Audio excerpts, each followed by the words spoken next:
What we're going through today with polarization, you see very much the same in the 1850s. And that is something we have to work at today. Even though we are very polarized, we need to find middle ground. We need to not see each other because of different opinions as anything other than Americans. And we need to find that middle ground, accept that there are different points of view, and work toward a concrete future, a successful future. We cannot let the polarized extremes take hold like they did in the 1850s, which led to that bloody conflict.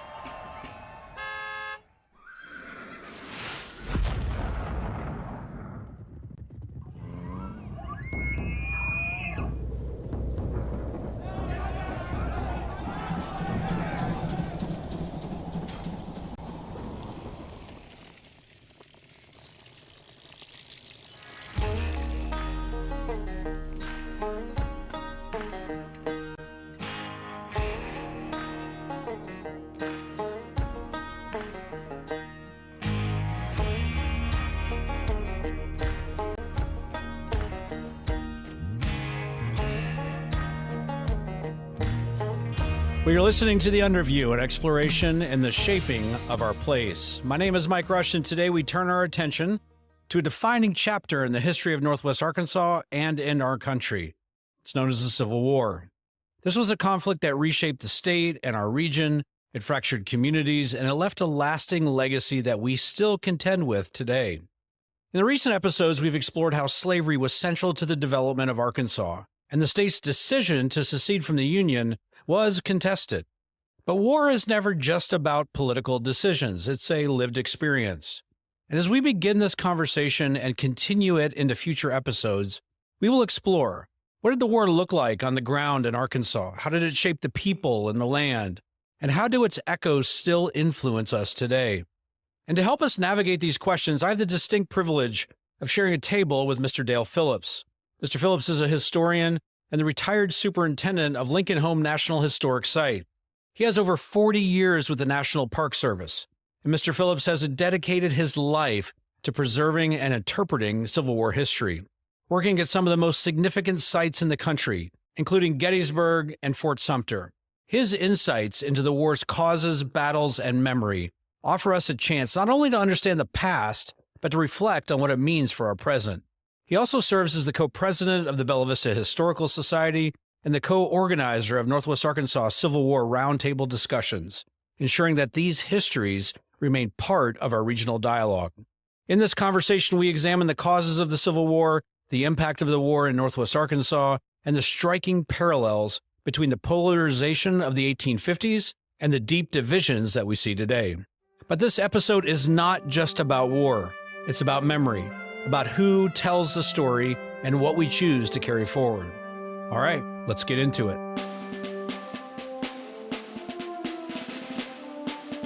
Well, I had the incredible privilege to be able to sit and share a table with Mr. Dale Phillips. Dale, thanks for sitting with me, and I'm really looking forward to our conversation, so thanks for being here. Thank you, Mike. It's a pleasure to meet with you. I'd love to start with your story. I think your background and your story is really important, so I'd love for you to share that if you would. Sure, be glad to.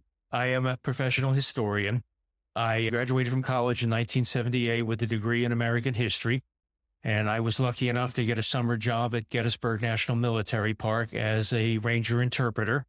And I chose, after I graduated from college, to make the National Park Service my career. I spent 41 years as a park ranger, historian, interpreter, eventually retiring as a superintendent. In the National Park Service, I worked at many sites related to our history of our country, including Gettysburg, Fort Sumter, Chickamauga, Chattanooga. I worked in New Orleans for 10 years, managing the Battle of New Orleans site. I worked at George Rogers Clark, which is a Revolutionary War park in Indiana. And when I retired, I was superintendent of Lincoln's Home in Springfield, Illinois. So I have a fairly distinctive background in that period of time. I'm a nationally recognized speaker and author. I've traveled all over the country speaking to Civil War roundtables and other historic preservation groups on subjects related primarily to the Civil War. How did you end up in Bella Vista, Arkansas? We chose Bella Vista, my wife and I, as our place to retire to. It offered a unique combination for both of us. My wife is a Louisianan and a world-class fly fishing person and a world-class golfer. And so it offered everything she wanted, and it offered enough history, as we're going to talk about in a few moments, not only Civil War related, but history in general for me, to keep me happy and involved. You served at some incredibly profound places in the history of our country. What do you draw from all of these years of being a part of these stories and with people who are seeking out to understand these? The most important thing to me was that I was able to contribute to the preservation of these sites and to make sure that their stories and they are protected and told to generations for many generations to come. My responsibility to make sure those states were maintained, they were interpreted properly. It gave me great, significant, it was a good feeling to know that my work was contributing to the long-term preservation of those sites, so that I know they'll be long after we're history. They'll be there for future generations. I think one thing that's really profound to me as well is that you're not just doing this on behalf of yourself. You're there to represent the history of a country for our country, or for these states, or for the people that live in these areas. That's a tremendous amount of responsibility. How do you view that, your role in that? Even more than that, actually, we get so many international visitors, especially with Abraham Lincoln, the story of Abraham Lincoln. It very much, we see ourselves as the benefit of the world, to reinforce these stories, not only of our country, but how it might relate to situations that they might go home to. And it really was a great day. There was not a day that I did not want to go to work. There are many folks in our world who have jobs that they have to get themselves excited about going to. And I have to admit, I didn't make a lot of money as a civil servant, but there was never a day that I did not want to go to work in those 41 years. I can only imagine you've seen hundreds of thousands of people come to these sites over your career. One of the things that I think that is fascinating to me is what draws people to these spaces. I'd love your impressions or your understanding of what either common themes or maybe the unique themes of what you would assume brought people to these places. But again, like with someone like Abraham Lincoln, it's the notoriety. He's so well known, and the story of Abraham Lincoln is so well known around the world. But with military sites, with battlefields, what draws people is usually the significance of that battle to the overall story of our country, or in particular, like with the Civil War, which we'll be talking about in greater detail here. It was such a devastating war for everyone who lived in this nation that almost everyone that had a relative at that time was affected by this conflict in some way. And so when they go to a Gettysburg or an Antietam or Harper's Ferry or the Wilderness or Chancellorsville, any of those major battlefields, there's a personal identity because they can think about what that ancestor might have endured at that time when the struggle was going on. This would be my assumption, and correct me if I'm wrong, but I would assume people carry their own ideas of what this history has meant into those spaces. And you have the chance, I don't know if you become a sounding wall to either agree with them or not agree with them.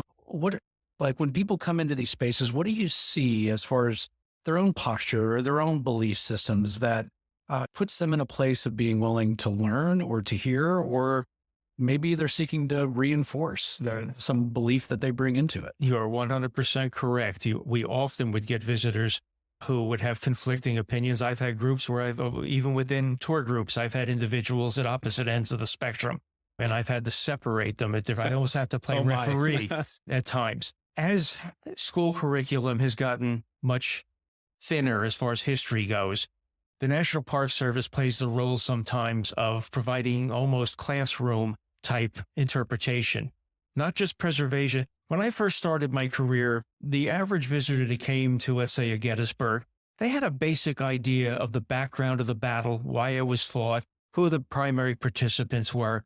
But at the end of my career, we found that we had to provide more context, more background information. Why is this important? More basic information, because it wasn't being taught. It's still not being taught because there's too much information being shared. So we very much found ourselves the same as in a role of a teacher, providing that basic background of educating people of why we should care. Why are we spending all this money to preserve these historic sites? Why is it important? We became the gatekeepers, if you want to call it that, of making sure that those stories are And yes, there are oftentimes conflicting opinions. And I've been called quite a few different names along the course of my career, none of which we can repeat here, or most of them we can't repeat here. But yeah, and all you can do is try to share with that individual what you know your beliefs are. And that's the neat thing about history interpretation. There is a lot of evidence out there to form different opinions. And unless somebody invents a time machine, I don't know that we'll ever know 100% for sure why certain things happened a certain way. As people step into these spaces to talk about significance of past historical events, what would your counsel be before we even get into this conversation? What kind of mindset should we bring to a table like this, or to a desire to seek and understand our past? The hardest thing the hardest challenge to address is you cannot, when you look at different time periods in history, you cannot judge people in history necessarily by the morals or the beliefs we have today. Different time periods represented different things. Now, that doesn't justify different actions, but you can't allow your personal modern beliefs to interfere with how people may have made decisions in the past. That is a very hard thing to do sometimes, because you'll look at a situation and go, how could they do that? And you suddenly realize that may have been the accepted way of life at that time. Even though we might not agree with it in our world, that was their world. And that's sometimes very difficult to make that separation. Yeah, very interesting posture to step back into. Where are the guardrails in these kinds of conversations? I know we're going to be talking specifically about the Civil War, but when we think about history and we think about our interpretation of it, as you said, or the facts that we absolutely know for sure, you did mention there is an element of unknown, right? And so what's the best posture? How do we hold these elements of the unknown about our history in a way that allows us to continue to move forward and maybe be open to ideas that we may not have been open to before? Really, the only thing you could do is just do your own research. Read as many personal accounts. Be careful with memoirs. Those are usually written after the fact. But if you look at the letters and the documents written at the time of the event, you can gain a better understanding of what was going on in people's minds. That is really the only way you can do it. You have to put yourself in their place and try to understand what was going on in their world around them. And that's a pretty tricky thing to do sometimes, but you will get a much better understanding of and you form your own opinion. Basically, you read these documents, read these letters, read these diaries, and then you have to form your own opinion. I think to that point, maybe I'll take it one step farther and say the facts that are probably widely acceptable. I don't need to sit with you today to go get facts about Abraham Lincoln's life, right? I come and sit before you today because what I'm seeking, I think, is the meaning of how that applies. I'm curious, when we think about or your role as a historical interpreter, how do we draw the meaning aspect out of this? Like do we hold that loosely also, or is that desire to try to make sense of what happened in the past? Am I the only one, or is that a common thing? No, not at all. In fact, let's use Abraham Lincoln as an example. You're right. The basic overall facts of his life are well known and easy to access. But when you dig deeper and you look at the Abraham Lincoln who suffered from depression, who had his second-born child die in his home in Springfield, had another child die in the White House, and of course, eventually his own assassination. When you look more at him as an individual and the things he experienced in life, how he educated himself, what life was like with a bad relationship with his father and what he built with his stepmother, the loss of other family members. And when you look at the person as an individual, not the Abraham Lincoln of Mount Rushmore, as an example, when you look at General Robert E. Lee, or you look at U.S. Grant, look at more than what we know from the basic textbook. Look at the challenges they faced in life.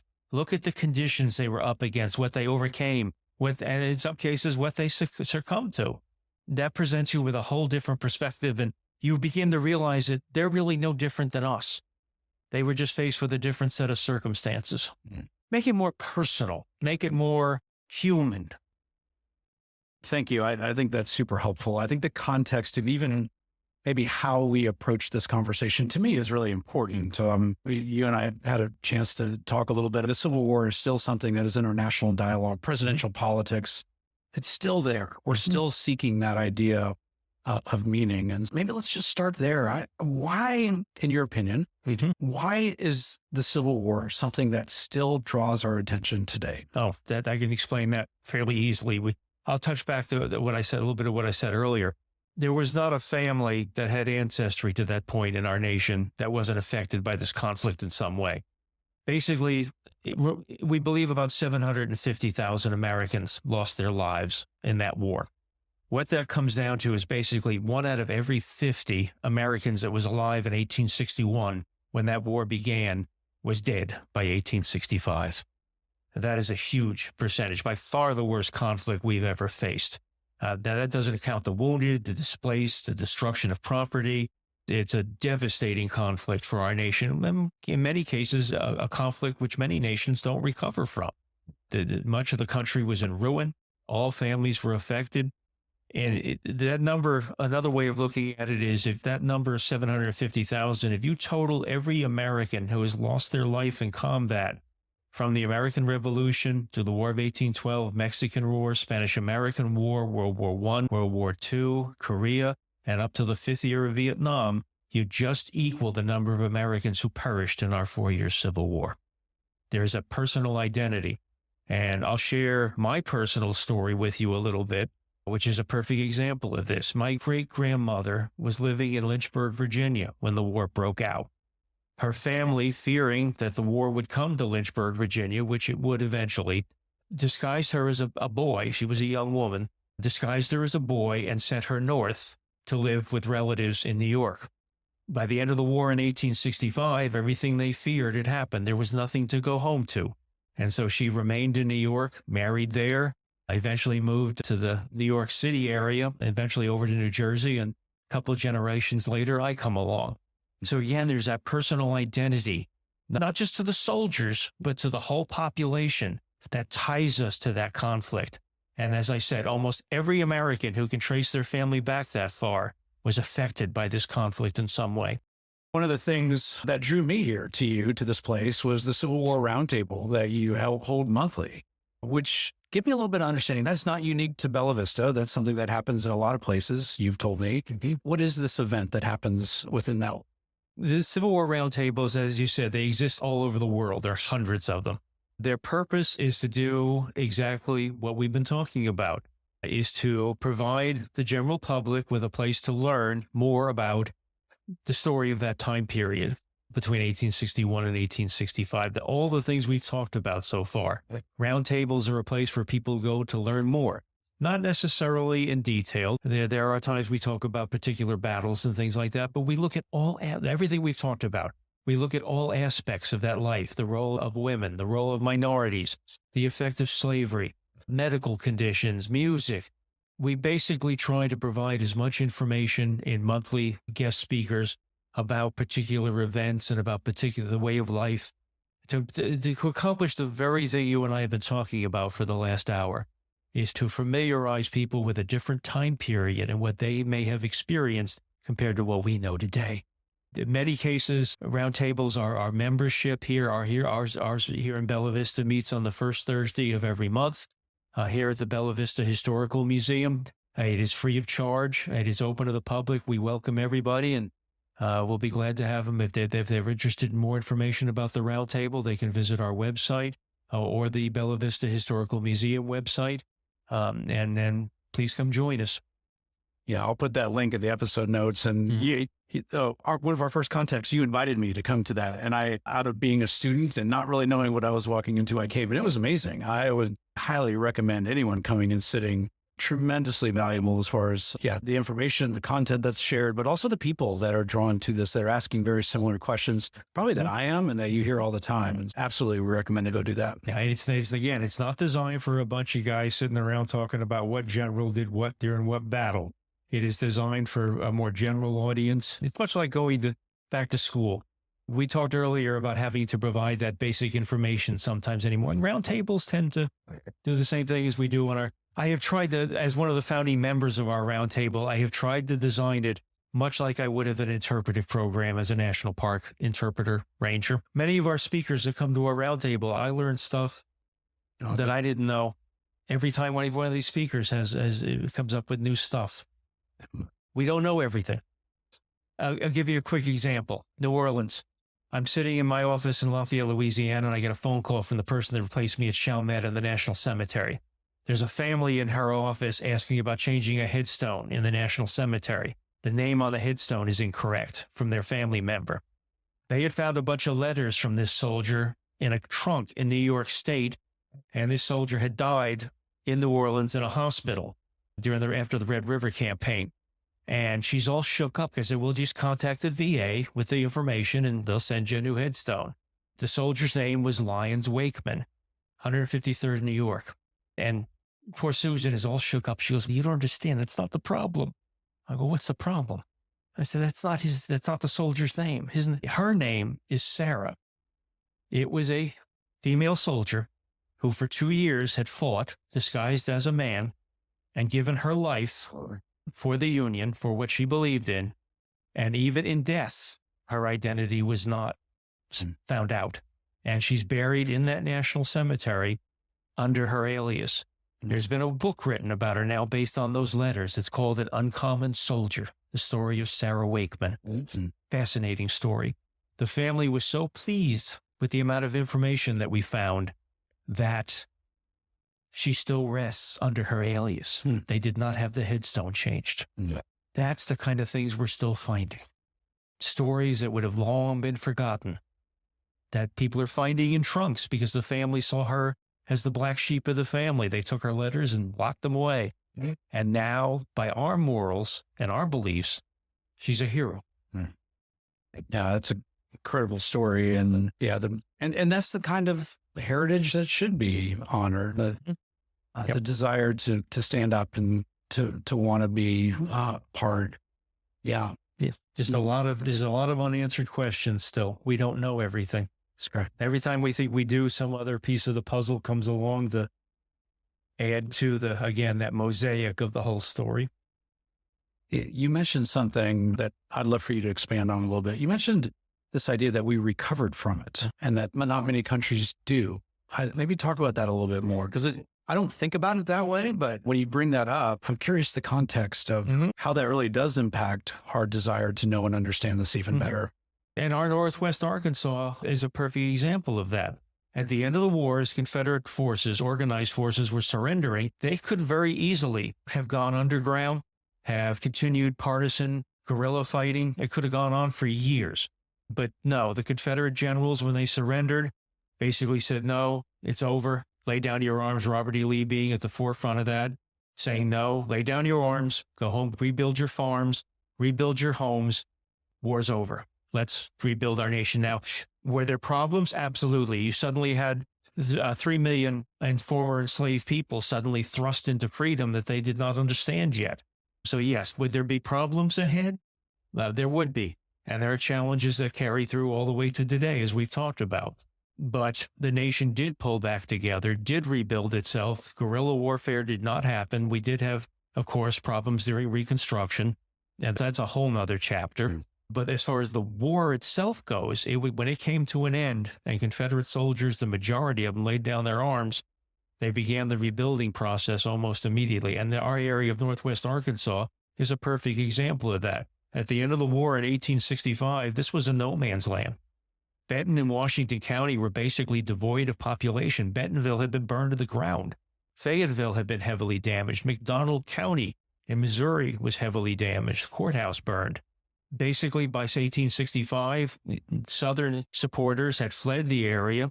Northern supporters had to move into fortified camps. This was a no man's land. It was guerrilla warfare. So when the war ended and this land was vacant, Confederate and Union veterans began to move back into this area, live side by side. They are buried together today in our area. In our cemeteries, you will find Union veterans and Confederate veterans buried next to each other who came back and rebuilt this area from basically nothing. When we think about the Civil War and our national identity today, how has the Civil War in your opinion, shaped our national identity of who we are as Americans today? As I said, it ended the question of slavery once and for all. And another aspect of that is something called indentured servitude. Slavery was not only applied to African Americans, there were quite a few other people of other ethnic groups that were locked into something called indentured servitude, which was basically a long-term contract for many years, one step above slavery. And that all came to an end. So the United States basically began the move from an agrarian society to the beginning of a mechanized industrial society. One of my favorite quotes is from Dr. James McPherson, who was a colleague of mine I believe he's retired now, but he was teaching at Princeton University. And he's written several books about the Civil War that I urge everyone to pick up and read. I'm thinking of Battle Cry of Freedom is the most well-known of his. But we talked earlier about reading the documents of the period. Dr. McPherson hit on a very interesting thing that is absolutely 100% correct. He said that people writing about our country before the Civil War, before 1861, they always referred to the United States are, referring to a loose configuration of states, independent governments. But then he noticed something in the post-1865 writings. As people began to write about their post-Civil War country, North and South, they would write the United States is a singular entity. So they had become to the realization that we were no longer a loose confederation of independent states, that we were one nation moving forward. We'd have our differences. We had hurdles to today to overcome, but we were one nation, and everyone realized that was in everyone's best interest. Yeah, thank you. I think when we think about a transformational event, it's really interesting way to think about it, that the United States are to and is huge identity implications there. And that ability to come back together is remarkable. Let's go back to the origin, if we can. Obviously, there's a ton of reasons why the conditions that turned into the Civil War occurred, but I'd love your perspective on the leading reasons for why this country had to come to a conflict that had to be dealt with this way. There, as you said, multiple different reasons. The primary reason was the existence of the institution of slavery and the question of whether or not it would be allowed to expand into the other states.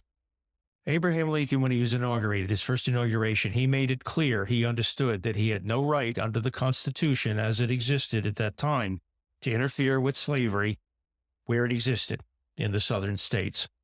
What he was dead set against, as well as the Republican Party of that time, was the expansion of slavery into the federal territories that would later become the South. Felt that was an infringement on the expansion of the institution of slavery, and that was something they would not accept. And there are those that might not agree with that opinion, and my answer to that is I urge them to please pick up a copy of the Ordinance of Secession of any of the states that seceded, or they read the Confederate Constitution, where protection of the institution of slavery is a vital component of each of those documents and stated as the primary reason for their feeling they needed to secede. The other thing that was happening that really swung the pendulum was the North was becoming much more populated. Immigration into the United States at that time and industrialization was taking place in the North and very little of it in the agricultural South. They knew that they would eventually become politically dominated by the more populous North, as we saw with the election of Abraham Lincoln. So they knew that slavery was probably doomed. Southern political control was coming to an end. And so they felt the only way they could protect their way of life, the Southern way of life, what they saw as their way of life, and again, I go back to what they saw as was right for them, they felt they had no other alternative except to break from the federal government. And whereas Lincoln would see that in a totally different point of view, that it was his responsibility under the Constitution to keep the Union together. Yeah, I think I asked that question and thankful for your clarity, because it feels like there's still conversations about it wasn't about slavery. It was about heritage. I'm curious if you have a comment about that from a framing context of those that may be listening, and how do we think about that heritage maybe position. Yeah. I go back to my original point. Read the Confederate Constitution. Read the Ordinance of Secession of the states that left the Union. It's very plain. The language is right there. The difference between heritage and slavery being a primary cause. My ancestors, like the young woman I told you about, the rest of her family fought for the Confederacy. I'm very proud of my ancestors. What I don't agree with are the cause for which they took up arms. But there's no questioning their bravery. There's no question that they believed in what they were fighting for, that their way of life was being threatened, and they felt they had to defend it. So heritage can be protected and tell the story told, and not have to not accept the fact that an institution like slavery was a major part of that. And that's our battlefields. We try to reflect that. We try to reflect on those in preserving those battlefields where Northern and Southern blood was shed in great amounts. That's our job, is to protect that land and to tell both sides of that story, and let individuals then form their own opinions. But that's really about the best way to deal with it. So very well said. Thank you for that. You mentioned this economic change, or this economic power of a Northern industrialized way of life versus an agrarian way of life in the South. As we approach the Civil War, I would love to understand maybe a little bit more, if you could talk about the depths of that. Because I think in our world today, we're almost like, maybe I don't know if this is fair to say, and I'm almost in a digital society in so many ways. How do we here in 2024 look back at those kinds of economic transformation shifts to try to make sense of it? How do we relate to an understanding of how powerful those forces were? I can tell that by every time I talk to a 10-year-old. Yeah, I feel like a total idiot. The technology is advancing so quickly that this new generation, what these kids pick up right away, it takes me, in some cases, I never get it right. Yeah, and it's a good example of what they were facing. Mass industrialization, railroads, steamboats, telegraphs. Things are changing so rapidly in the mid-1800s that those folks that had been born in the late early 1800s, probably, what was it? I'm trying to think. There's a phrase I remember. There's something about, I think it was, I'm guessing at this, but I think Thomas Jefferson said something about once growing up in a 3-mile-an-hour world. And by the end of his life, you had trains going 60, 70 miles an hour. And here we today live in maybe a 60, 70 mile an hour world as far as our cars are concerned, but we can get on a plane and be going 300, 400 miles an hour. Again, the rapidness of change is a difficult thing to accept sometimes, and how quickly it happens. But yeah, that's a good way to look at it. That makes me feel older now. Yeah, now me too. Yeah. Like I said, anything breaks around here that's technology related, I call a 10-year-old. Yeah. All right. As we think about the Civil War specifically, I'd love your perspective too on, and we'll get into the state of Arkansas and this role here, but as a broader context, what are the lessons that we could maybe start to put some framework around about? What did we learn from this period of time in our country? What we're going through today with polarization, you see very much the same in the 1850s. The more level-headed, the more middle ground folks, the abolitionists on the anti-slavery end, the fire eaters, as they were called, on the secessionist end, began to take hold. And once they began to become the focal point, the two extreme ends of the spectrum, that is eventually what would lead us into conflict. And that is something we have to work at today. Even though we are very polarized, we need to find middle ground. We need to not see each other because of different opinions as anything other than Americans.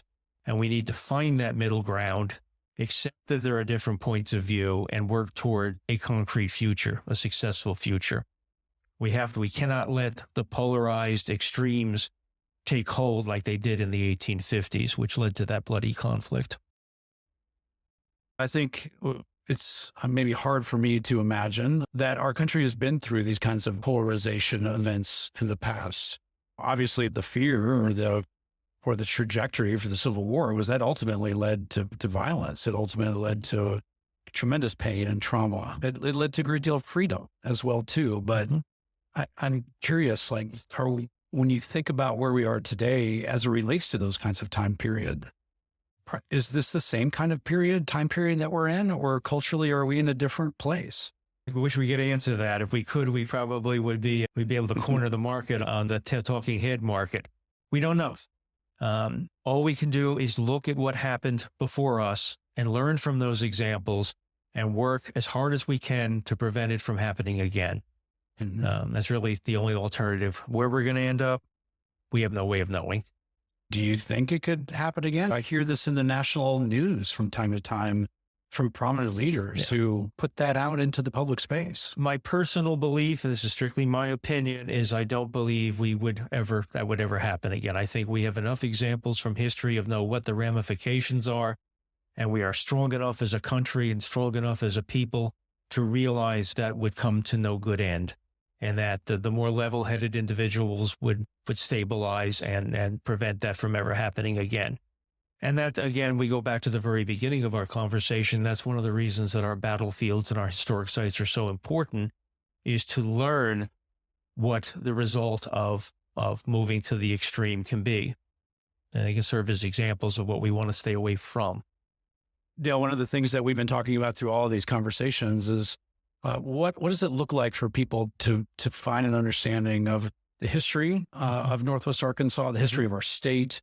How do we have an honest dialogue about that and really understand it for the purposes of, as people come and we try to build and create a sense of belonging here, that we're doing so without perpetuating historical problems, if you will. And I would love to understand from your perspective, place the role of Arkansas, or place Arkansas, or even Northwest Arkansas within that context. What did it mean? What did the Civil War mean to our area, to our state? How did it form and shape potentially the space and the place that we're in today? Yeah. Arkansas is very unique. Many people feel that you can draw a straight line across the country and say everybody on one side of that line felt one way and everybody on the other side felt the other way. And nothing could be further from the truth. And Arkansas is a perfect example of that. Our area of Northwest Arkansas, there were very few enslaved people up here. Slavery was not a key component of the local economy. Were there enslaved people? Yes. But they were a very small minority. When you get down into the Delta area along the Mississippi or the Pine Barrens of southern Arkansas, you have an entirely different culture, an entirely different economic system than you have up here in Northwest Arkansas. When the war breaks out, as I said earlier, it was very divided.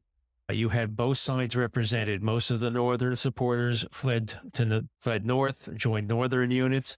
There were Arkansas soldiers fighting on both sides. Basically, it was what it comes down to. And that's what laid waste to our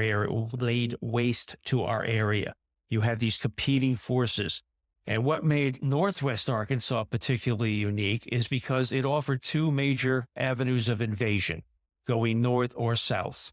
The Wire Road, which ran from Springfield, Illinois, through what today is Rogers, and down through to Fayetteville to Fort Smith. It actually ran from St. Louis all the way to Fort Smith. Basically that road, and then there was a western road on the far end of Benton County called the Military Road, which ran through Maysville and eventually down to Fort Gibson in the Indian Territories. The control of those two roads, either or, was a natural invasion route for armies moving north into Missouri or south into the Arkansas River Valley. That's what brought the armies here to fight. And that's why early in the war, beginning with the Battle of Wilson's Creek, and then in 1862 with the Battle of Pea Ridge, and then in December of 1862, the final conflict of the Battle of Prairie Grove would secure northern control over this area. After 1862, December of 1862, the Confederate Army was pretty much forced, organized Confederate forces were pretty much forced back into the Arkansas River Valley. Union forces would move to other theaters, organized forces. And that's when this area basically deteriorates into guerrilla warfare. Northern and Southern supporters on both sides fighting as guerrillas, fighting as partisans, playing out old vendettas. This became a bloody no man's land. And as we talked about earlier, Bentonville burned to the ground, Fayetteville damaged. There would be smaller actions throughout the remainder of the war until 1865. but the bulk of the heavy action would be over by December of 1862. Control of this area would remain primarily under Union control for the bulk of the war. Yeah, I've heard some accounts of, as it relates to Bentonville specifically, of troops on both sides maybe taking turns burning structures down. And so I'm curious, as we think about it as a region, is there a prevailing narrative of whose side was not right or wrong, but whose side was represented, whose side was responsible? Or was it just literally, as it sounds like you're describing, just chaos? Yeah. You answered your question in the first part of your statement. Both sides were guilty. Yeah. Some of it was vengeance. Some of it was to keep, like the case of sawmills and grist mills, it was to keep those mills from falling into the hands of the other side. The answer to your question is both sides were guilty of destruction of private property. And as the war dragged on, that vendetta, that anger, that frustration became even greater. And so both sides would be guilty of carrying out partisan warfare.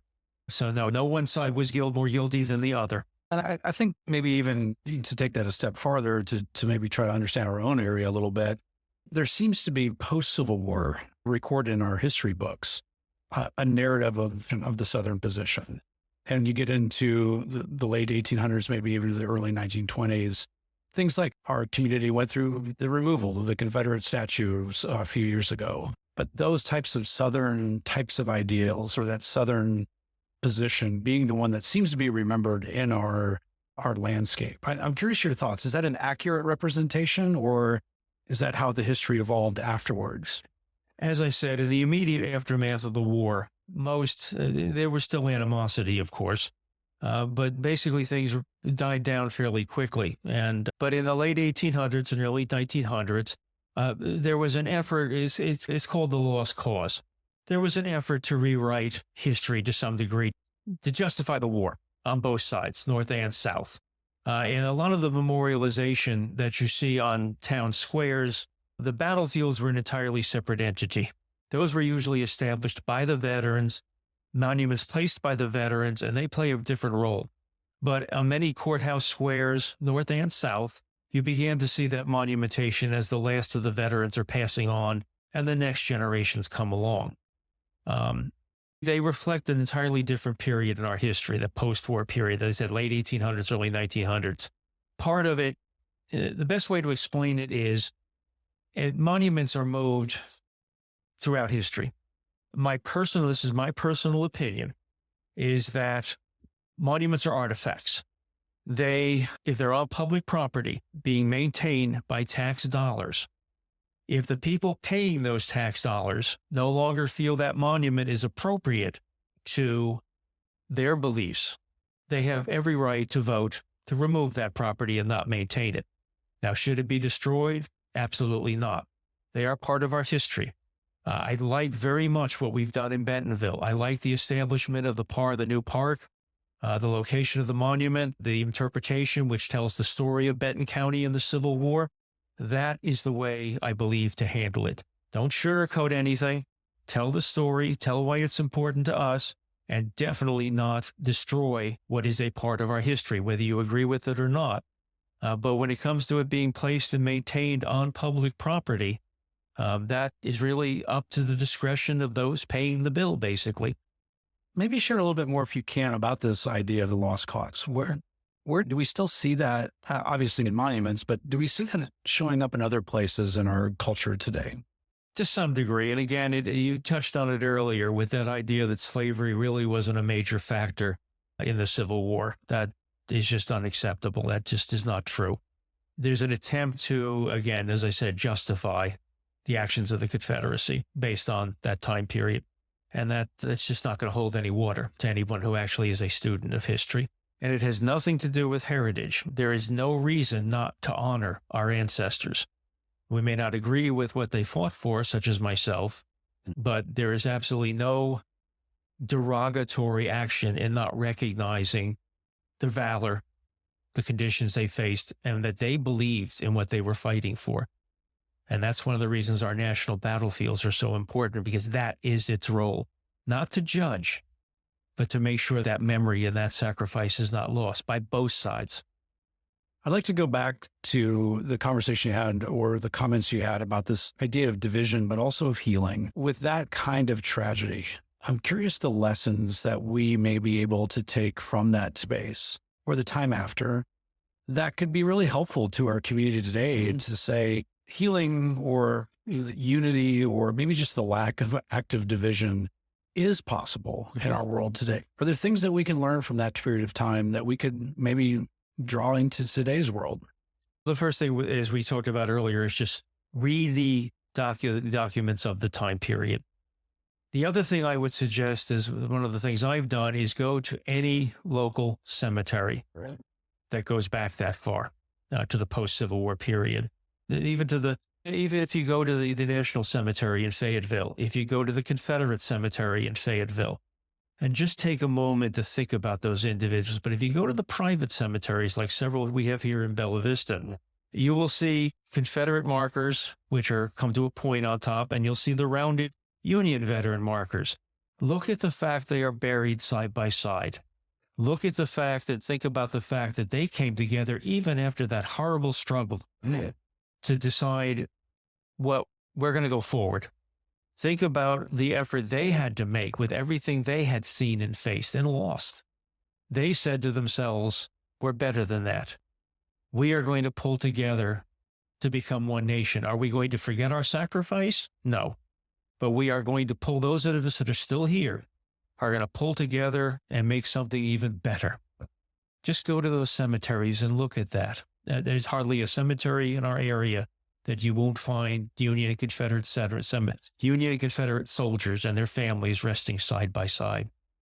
One of my favorite stories, I'll add this real quickly, our oldest remaining structure here in Bella Vista dates to just before the Civil War.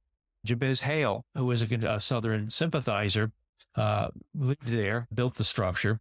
He fled when the Union armies approached. He left his family behind. He took his property, including an enslaved individual, and fled to Texas, leaving his wife and children behind. When he comes back after the war, he rests today in the Pea Ridge Cemetery.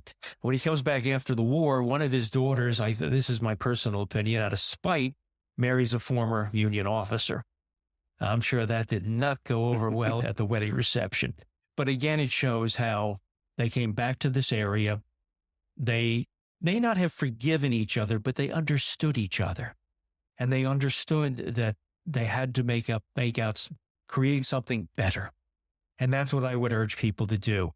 Visit these places, visit these battlefields, think about what these people went through, read their diaries, read the accounts of what the soldiers went through, not what generals stood on what rock at what point in what battle, but what the families went through. The families hiding in the cellars at Prairie Grove and at Elkhorn Tavern as this battle is raging around them. Think about how it affected them and how they overcame that.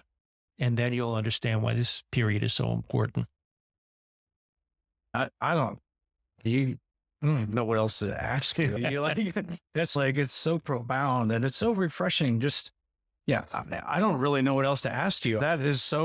It's so refreshing, number one, to be able to have a conversation about this time period with some clarity, with someone who's lived their whole life trying to understand and study this and watched people come to this conversation. To me, listening to you and just the passion that you have for this is really helpful in looking at our world today. It's hopeful, frankly. And I just want to acknowledge that because I don't know that I can say anything else at this point that would draw any other lesson, any other better lesson from this conversation. Yeah, just read, study, learn, and remember. And when you go to a battlefield or you go to a place where our ancestors fought toe to toe, just think about them and think about their sacrifice and the nation that we would not be here if it had not been for their sacrifice, win or lose. The nation we live in today is a result of their actions. And just remember them. Everybody, male, female, children, the whole spectrum of human existence. Dale, thank you. It's so helpful. One of the questions that I've asked every guest that I've sat with is, what are their fears? What are their fears for this place based on our conversation? So as you think about all that you've seen and all that you've done and all the experience that you have around this conversation, what are your fears? That we forget. We talked about the Civil War today. My great fear is that we forget all of our history and the sacrifice of those that came before us in all aspects, military, and just all aspects of life. I tend to think that in our rapid paced world, we tend to forget about those that came before us. And that would be my greatest fear, is that we forget that we would not be who we are without them. One of the things I work very hard on is preservation, cemetery preservation. And that is the reason why. Many of our small family cemeteries that are located, Northwest Arkansas is full of little family plots and out-of-the-way cemeteries. And I worry every day that they're going to be bulldozed over or just forgotten about and overgrown and lost. And I feel very strongly that those memories, those individuals deserve the dignity of being remembered, because what they built is what we live off of today. One of the main themes of these conversations is this idea of wholeness, of community wholeness. I'd love your perspective. What does wholeness look like in this kind of conversation? Yeah, we are one nation. We are one nation of many different pieces. Yeah. And I have lived in some of the most unique places in our nation. As I said, I grew up outside New York City. I spent 10 years of my career in New Orleans, which is probably one of the most dynamic cities in the world. Mm-hmm. We are a nation of multiple cultures, of multiple points of view, multiple lifestyles. That's what makes us so unique. We are just a mass collection of all these different beautiful things. Yeah. Every different culture has its own high points, its own uniqueness. That one of the great pleasures of my career was overseeing the construction of a series of cultural centers in southern Louisiana that interpreted the multiple cultures of southern Louisiana, primarily, of course, focused on the Cajuns, but the influence of the Spanish and the African American and the French and the Native American, and just all these different cultures coming together to create this beautiful rainbow of different lifestyles and food and music. And that is something that just brings a smile to my face every time I think about it, that we are a nation of many different pieces and that we will build from there. That what lays ahead of us, we don't know, but we are a nation, a unique nation of all these different pieces. Well, Dale, I want to say thank you for your time, for your wisdom, for your experience, for sharing a table with me. I think what you've provided for me anyway is context and language to think about this conversation in a way that does feel whole. And so thank you for the opportunity to sit and chat with you. It's been a privilege. You're more than welcome. Thank you for putting up with my blabbering on there. Anytime. Well, as we've seen in this conversation, the Civil War is not a distant conflict. It was a war that reshaped Arkansas, divided families and communities, and left a lasting imprint on the land and the people who called it home. The battles fought here in Northwest Arkansas, the decisions made in the state, and the war's long aftermath continue to influence the region in ways that are often overlooked today. A deep, deep thank you to Dale Phillips for sharing his time and his wisdom and his experience with us today. His decades of work in preserving and interpreting our national history gives us the opportunity to not only understand the past, but to reflect on its consequences in our present. The work that Dale and others are doing is invaluable, ensuring that we don't just remember history, but we actively engage with it, that we understand its complexities, its legacies, and what it means for us today. For those who want to continue exploring these conversations, I would highly recommend attending the monthly Civil War Roundtable that is currently held at the Bella Vista Historical Society on the first Thursday of every month. I've been, and it's an incredible experience, and you would love the people and the content that they have to offer. This gathering is a space for anyone who would be interested in learning more about the extensive history of the Civil War, and not just in Arkansas, but across the nation, and for engaging in discussions about how its lessons continue to shape our world today. It's an opportunity to hear from historians and researchers and community members dedicated to making sense of our past and interpreting its meaning for our present. Check out their website for more details. And for this week, I'm going to include a bonus episode. In this episode with Dale Phillips, we talked about Bentonville's Confederate statue, that moved from the county square in Bentonville to a new park next to the city cemetery. If you remember back to the summer of 2020, the statue and others like it across the country came into national focus again because of the murder of George Floyd in May of 2020. And as a result, the way that we would navigate through this as a community was in the hands and the responsibility of Benton County Judge Barry Mooring. And I had a chance to sit with him and a group of people in a small room to discuss many issues around the fate of the statue. This was a group who represented all of the perspectives of the statue's controversy, both for it to stay and for it to go. And so 5 years later, I was able to ask Judge Barry Mooring if he would be able to sit down and share his perspective of that time period. And I wanted to know if it could teach us anything about our current political moment. There were a lot of things that happened where the statue was just simply becoming more than a conversation piece. It was becoming a lightning rod controversy. And it was a controversy for those who wanted it removed. And then therefore it was a controversy for those who wanted it to stay. And what I would say was really successful about that is we are one of the only locations, perhaps the only location in the country now, where through a long series of events, the statue was removed peacefully. Well, I can't wait to share this with you. It's being released at the same time this episode is. And I want to say thank you, as always, for being the most important part of what our community is becoming. This is The Underview, an exploration in the shaping of our place.